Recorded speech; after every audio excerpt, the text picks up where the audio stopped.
Hey everyone, welcome to the I Heart Podcast. My name is Jonathan North, and this month, I Heart Christmas. This week, my guest is Katie Fabrick, and as I am doing Christmas in July this month, I asked Katie to pick out a Christmas movie for us to talk about. She chose a film that has apparently become a holiday staple in her family, Jingle All the Way, starring Arnold Schwarzenegger. I hadn't seen it since I was a kid, so I thought it could be fun to revisit a movie that I had basically forgotten everything about. While I was doing a bit of preliminary research the week before we recorded, I discovered that there was actually a sequel made just like 5 years ago, so I immediately messaged Katie and said we had to do both. This new one starred Larry the Cable Guy, and I just knew it was going to be awful. But maybe like in a good way? I actually had no idea what I was in for with either of these films. Anyway, that's about all I've got for an introduction. Let's get on with our discussion of the Jingle All the Way cinematic universe with Katie Fabrick. Well, I guess we can just get started. This episode is going to really stretch how loosely I want to interpret the title of my podcast. I'll just say, I Heart Christmas. Yeah. Not necessarily the movies we're talking Yeah. about. So I guess to begin, we could start with, like, I wanted to do Christmas movies and I wanted to talk with people about something that they chose. So you chose Jingle All the Way. So can you, like, tell us a little bit about the movie and why you chose it? Okay, so this movie I don't remember how long I've had this movie in my family, but we watch it almost every Christmas, and it's very split in my family, whether it's a great movie or an abysmal movie. And so I thought, well, a lot of people seem to like it that I know. It's like this huge comeback, like, oh, it's the greatest Christmas movie of all time. So I was just curious to like hear other people talk about it because I'm kind of in the middle on the first one. I didn't even hear the second one was a thing until you told me. Well, I didn't know that there was a sequel until I started looking into this one after you picked it. I was like, wait, there's a sequel? Well, we should definitely talk about both of them. Yeah, so that's why I chose it because I'm curious to hear your thoughts on it mostly. I'm kind of alright with it. I think it's an okay movie for like, oh, I need to turn something on, I guess, and it's kind of like just a movie. I wouldn't say it's a good movie. I wouldn't say it's a bad movie. It just kind of sits there in the middle. And so, what do you think of it? I think I'm on the side of your family members who don't like it. I did not. I saw this when I was younger, but I didn't remember much about it. I knew it was about Arnold Schwarzenegger trying to get a toy for his kid, and I didn't remember if I liked it or didn't like it. I hadn't seen it in probably like 2 decades or more. So I was like, well, I could revisit something from childhood, see how it holds up. And I don't think it held up. This was like, I felt like the whole time I was like, when is this going to be over? I was actively disliking everyone and everything that happened in the movie. Yes, the characters can be very dislikable. I think the only reason why I can say I don't hate the movie is because I grew up watching it every year, so you kind of get used to the silly, annoying characters. That's kind of what I figured. I felt like this had a lot of, I don't know, I don't want to say it had nostalgia because I didn't have nostalgia for it, but it felt like if somebody grew up in the 90s and watched this all the time, this really felt like a 90s family comedy. Yeah. Except not good. But if somebody grew up on it and watched it all the time, I could definitely see how nostalgia could hold it in a higher place than somebody coming at it who's never seen it before. Yeah. Feel about it. It's very aimed for dads, I think. I think it was a movie made for dads. I couldn't figure out who the audience for it was. It was like, it was really juvenile, but then there was a lot of adult stuff in it too. But none of it was done in any way that it felt like it was totally for adults or for kids. It was like it tried to be for both and ended up being for neither. It was weird.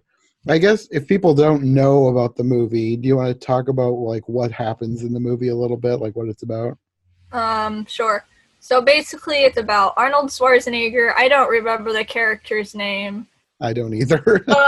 And he is business dad, and he doesn't ever hang out with his family. And then his wife is like, "Did you pick up his Christmas gift?" And he's like, "Oh no, I forgot." And so the whole movie is him trying to get this toy in the most ridiculous ways that you could ever imagine. And then he ends up being the superhero of the toy. And then his son's like, "Yippee!" I guess that's the movie. That's about it. It really wasn't a very complicated plot. No. There was this side thing going on with this evil mailman who kept like following him and like pretending to be his friend, but then he turned around and attack him. I was like, what is with this guy? Like, he's caused you harm so many times. Why do you keep trusting him? And then at the end, he's like the supervillain for some reason. And then like they're like the supervillain and the superhero. And for some reason, their costumes work and they're like flying around the city. It's like, what is this movie? It is a very strange movie. I think if that intrigued you, I guess go watch it, even if you won't enjoy it, because I don't know if there's really a way to describe all of the movie. Because if I was to go like step by step, I'd be like, and then they get into a boxing fight with Santa. You'd be like, wait, what? Yeah, it's just so many weird scenes that the only thing tying them together is that it's just something that happens to this guy on his quest for a toy. Yeah.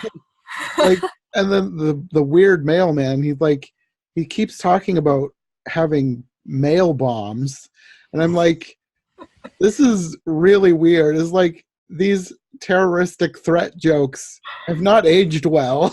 Yeah. They made these in the 90s, and like this is a totally different world than the one in which they wrote these jokes. It's just a bizarre movie. And it is. the only thing good I can say about it is that it makes for an interesting conversation about it later. Yes, it does. So then I found out that there's a sequel. And it's like, when I first found out about the sequel, I was like, what, this is probably going to be awful. Yeah. So then I wanted to watch it even more. Like, I'm already watching this one thing. We're going to watch this horrible other thing and see what it's like. I ended up liking the sequel more than not by much, but I didn't actively dislike watching the sequel. It was only like annoying to watch. Like, when is this thing going to be done? And for some reason, the sequel was made by the WWE. Yeah, no, I was like, wait, what? Like, what? Why? Why are the wrestling people making a sequel to a movie from the 90s revolving around Christmas that has nothing to do with wrestling except for the scene with the fighting Santas in the first one? It's like, this is extremely bizarre. And then the sequel really had nothing to do with the original, except it kind of recycled the plot line. Yes, it was like beat for beat, just basically the first movie. Except it's like, why call it a sequel to the first one if it has nothing to do with the first one? It's like, usually when something is called the second movie, it means that it follows the first instead of completely remaking the first. Like, they could have just called this Jingle All the Way and said it was a remake. Yeah. It I was mean, after bizarre. like 8 years, I think you can call this a remake. I I think it was 19 years because it was in 2014, Okay. and wasn't the first one like from 95 or something? Oh, maybe. So Okay. it was almost 2 decades later. They're making this completely unrelated movie that just happens to follow a similar storyline. It might. Maybe they're just like, we came up with this lame Christmas movie. Let's try to sell tickets by tying it into another movie. I I just am so confused by why the second one needed to exist. Like, I mean, granted, I did like it a tiny bit better, but it still didn't need to exist. Yeah.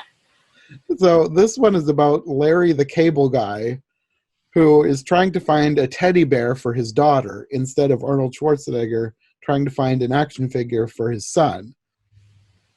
Basically, it's the same story, except different weird things happen to him while he's trying to find the teddy bear.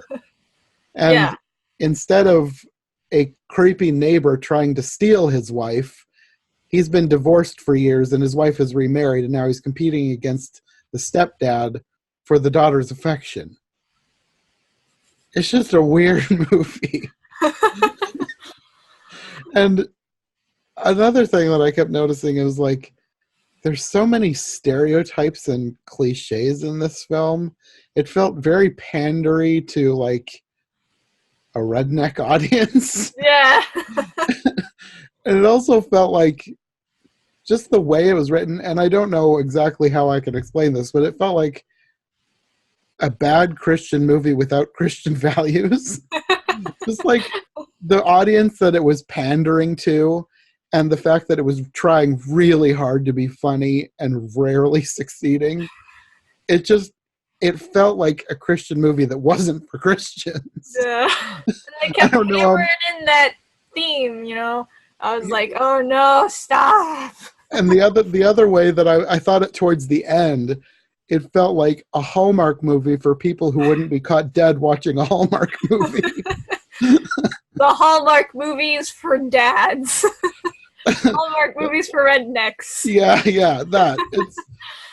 It was just bizarre. That's the only way I can explain it. It was bizarre. And like in both movies, the toy was like the dumbest toy. It was like, why are kids going insane for these toys? In the first one, it was this superhero that was sort of from some sort of a Power Rangers ripoff. Yeah.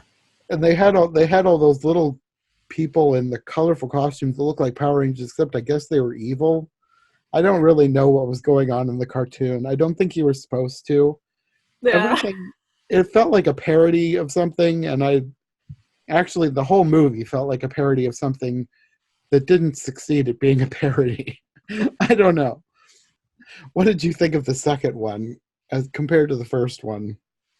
Well, it's probably instantly forgettable. I'm sure the first one is too, but, you know, I can probably replay the whole movie in my mind at this point. I've been watching it for like 17 years. So, it just felt bland and non-funny and just didn't need to happen. Like you said, it was just like, wait, what? Why? I just asked myself why at the end of the movie. I was like, there goes an hour of my time. I feel like I've wasted it. Yeah. I mean, I sort of felt the same way, except I'm making this podcast, so in that way it doesn't feel like a waste. Yeah, true. While I was watching it, I was like, I don't want to watch this. Yeah. More so with the first one. The first one, I was like, I felt like I was actively disliking the fact that I had to watch the first one. And the second one, I was just bored. It's like, This is kind of annoying. I don't absolutely hate it, but I would not choose to watch this. I will probably never watch it again. Nope, never again. It was just weird. One thing I noticed in the second one, this is like nothing to do with anything we talked about before, but have you seen the Netflix show based on the books, A Series of Unfortunate Events? I've seen parts of it. The two white-faced women from the show were Oh, yeah. in this movie, and they acted exactly like they do as the white-faced women in A Series of Unfortunate Events. That's how they got the job. I was thinking, it was like, did somebody at Netflix watch this movie and see these two elderly twins and were like, these two are perfect for these evil old ladies? It was weird and hilarious. Like anytime they were on screen, I was like, I liked them because I liked their characters in A Series of Unfortunate Events. But they have like a minute of screen time, 2 at max. I was like, Yeah. that's not enough to rescue the movie. There was just so many weird things in this movie, so many random things. I kept noticing people that I recognized as like bit parts in other things. Oh, and the stepdad was Arwen from The Sweet Life of Zack and Cody on the Disney Channel. Oh, so that was who he was. I was like, I recognize him, but I don't care about this movie, so I don't want to look it up. No, yeah, he was like the maintenance man or the handyman from the hotel from The Sweet Life of Zack and Cody. He was like, other than Larry the Cable Guy, of course, he was like the biggest star in the movie. And he's not that big of a star, so it kind of tells you what kind of a budget this movie was going with. So, is this like at least the first one, not the second one, of course, is it like a family tradition to watch this every year? It's either tradition or taboo, depending on who you ask in my family. But yeah, I guess we watch it Christmas Eve. Just like everyone sits around and they're like, come join me. And I'm like, us. And I'm just like, all right, I'll just bring my sketch pad and draw. Just sit in the room. So, how many people actually like it, or are you just watching it out of dedication to the tradition? My oldest sibling and my oldest brother and my dad adore this movie. They'll quote it. They'll laugh at every scene. It's just like, and then you've got my mom and my younger sister, and they hate it with all their hearts. Like, you can just say Jingle All the Way, and they say, no, don't say those 3 words in order. 4 words. All in order, that order. They can't. It's just like, okay. So, are they around when the family watches this movie, or do they leave? They usually leave. It's like, we'll cook Christmas dinner. You guys can go watch the movie. I can't really say I blame them. So, do you know anything about the movie beyond watching it? Like, is it supposed to? If like, it felt like a parody of something, but like, I didn't know if it was supposed to be a parody because it was. If it had a point, it felt like it was too stupid to make the point. I think the point of the movies was to make money off of parents who, especially fathers, who didn't want to watch cheesy romance movies. That's what it feels like to me. Like, it's just like, my dad was the one who bought this movie. And it's just like, oh, look, the cover is like Arnold Schwarzenegger kind of doing a Home Alone face and with the little boy. And it just kind of seems like everything's marketed to a man to buy this movie. Like how you see it, like a romance book, and it's got the like kissing or whatever on the front. And it's like, oh, women like kissing. It's like, well, I guess men like Arnold Schwarzenegger. Schwarzenegger. Yeah, maybe that's right. I don't know. It just And I guess we didn't even talk about the kid. The kid is played by the kid who played Anakin Skywalker in the Yeah. first Star Wars movie, The Phantom Menace. And I felt like I almost feel sorry for this child because, I mean, I don't dislike The Phantom Menace, but I feel like everything that was written for his scenes was like some adult who had forgotten what kids act like trying to write for a kid. And then this kid is trying to play them sincerely. And it just ended up feeling bad. And like Yeah. this one wasn't quite as bad, at least for his part, as the Phantom Menace was. But Yeah. like he's still stuck in this weird movie with kind of a bad story. And it feels like this kid just got the short end of the stick in the Yeah. movie world. Yeah. Yeah, he doesn't sound as like an adult in Jingle All the Way, but he's not the best child performance I've ever seen in a movie. I have to admit, he was less like an adult than the girl in the second one. She was very adult. She just Yeah, like, I feel like she was kind of almost a better actress, but again, whoever wrote the script was not writing it from the point of view of they like are around children a lot. yeah. Like they wrote her almost too mature, but then at times not really that mature. It was like they gave her some weirdly mature lines, like the whole thing with the Christmas letter, wanting her family to be together. Just the way it was phrased and the way she said it at the end was like, this does not feel like something that a little kid would say. Yeah. I work with children, and I'm just like, no, that's not how little kids talk. Yeah, Just, and I'm not even around kids that much, and I can still recognize that this is yeah, not realistic. yeah. It's like kids don't say like, oh, I'll spend 24 hours with this family, and then I'll spend 24 hours with this family. They say, how about tomorrow I'll spend days with daddy, and today I spend days with Victor. I can't believe I remember his name. They did say it like a bajillion times, so maybe it just got stuck in my head. That's probably true. Yeah, they did say his name a lot. I feel like I remember the second one more than the first, but I did only just watch it like a half Yeah. hour ago. So that's probably why I think give me like a day or two and then I'll probably start forgetting everything. But I will never forget that they just named Larry the Cable Guy's character as Larry. Like, Yes. he's too recognizable as himself, so just call the character Larry. We're not going to pretend he's somebody else. He's just Larry. Wow, real job. Good effort there. Just Yeah, wrote down the actor's name and they're like, we'll think of a better name later. And they never did.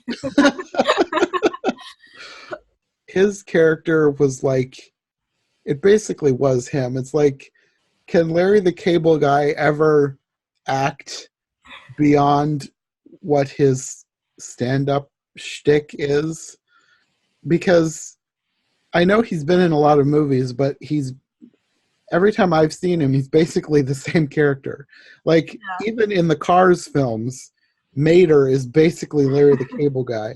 Yeah. And I feel like I like Mater a whole lot more than I like any other character that Larry the Cable Guy has played.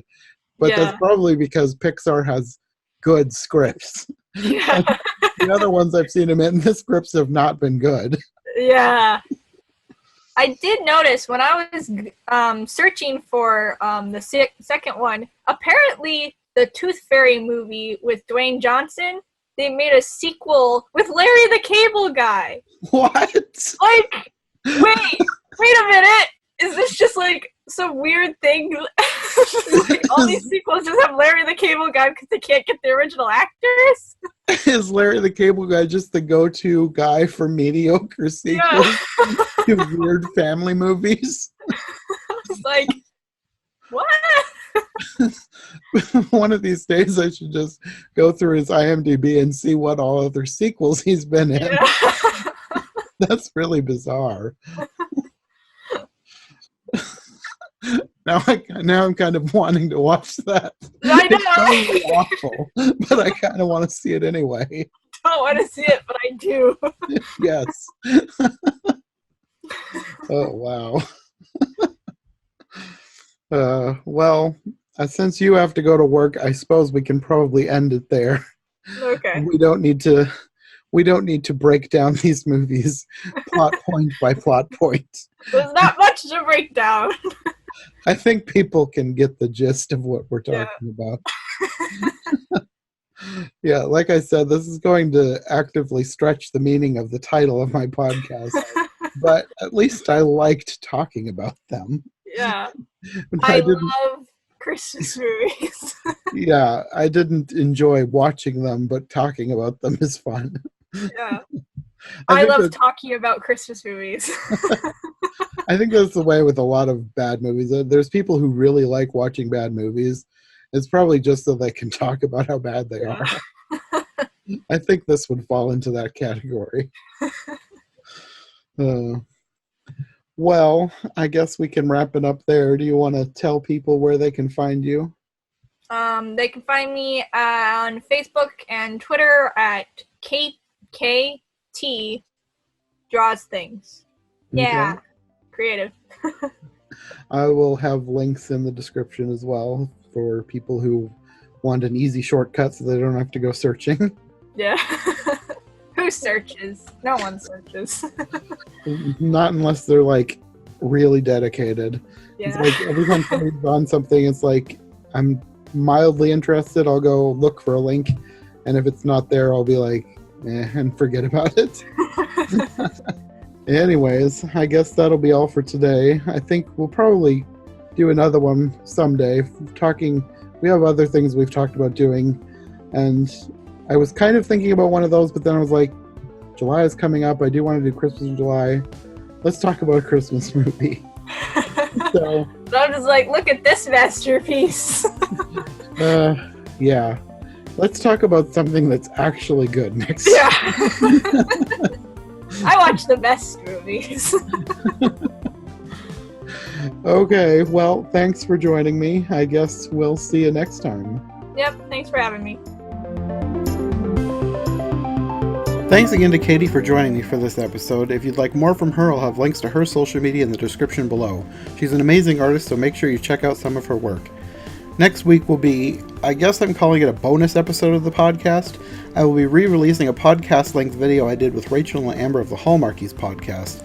At the end of last year, I re-edited 3 videos we made for last year's Christmas in July as a way of testing the waters for this podcast, so I thought it might be fun to put it out there as a bonus episode this month. I had a lot of fun talking with Rachel and Amber, so I'm excited to share that episode with some new listeners. We'll see you next week for more Christmas in July with the Hallmarkies podcast.